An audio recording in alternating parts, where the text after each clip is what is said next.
আজ সোমবার। আজকে একটু তাপপ্রবাহ কম ছিল, আর রোদটাও একদমই ছিল না বলতে গেলে। গরম অনেকটাই কম, তাই একটু চলে গেছিলাম বাজারে।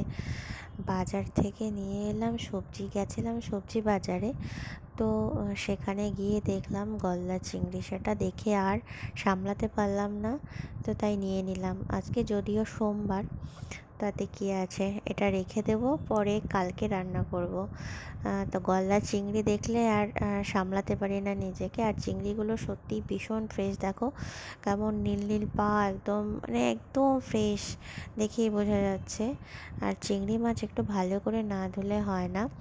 আর এই যে মাথার উপরের যে ময়লাটা থাকে, সেটা আমি চিংড়ির ওই বড় বড় সুর থাকে সেটা দিয়েই আর কি বের করে দিই, ভালো হয়।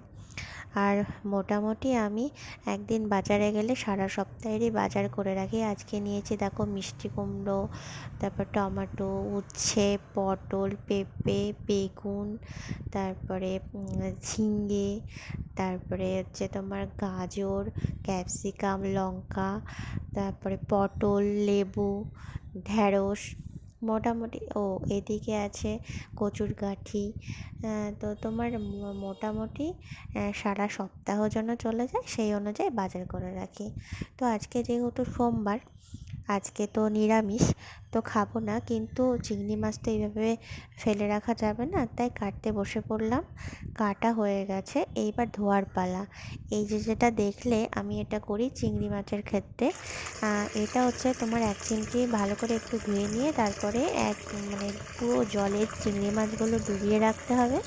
তারপরে এক চিমটি লবণ দিয়ে এটাকে 15 মিনিট রেখে দিতে হবে। তারপরে ভালো করে ধুয়ে নিতে হবে, তাহলে কি হয়, যত নোংরা সব চলে যায়, নোংরা জীবাণু সব চলে যায়। ব্যাস, আমার ধোয়া কমপ্লিট হয়ে গেছে। এইবার চিংড়ি মাছগুলোকে লবণ হলুদ দিয়ে মাখিয়ে এটাকে কড়াইতে আমি বসিয়ে দিয়েছি সামান্য তেল। এবার তেলটা হালকা গরম হলেই এটাকে ভালো করে তোমার চাপা ঢাকা দিয়ে এটাকে করব। দেখো এইভাবে এবার চিংড়ি মাছগুলোতে ভালো করে লবণ হলুদটা মাখাতে হবে, না হলে সমস্যা হয়ে যাবে।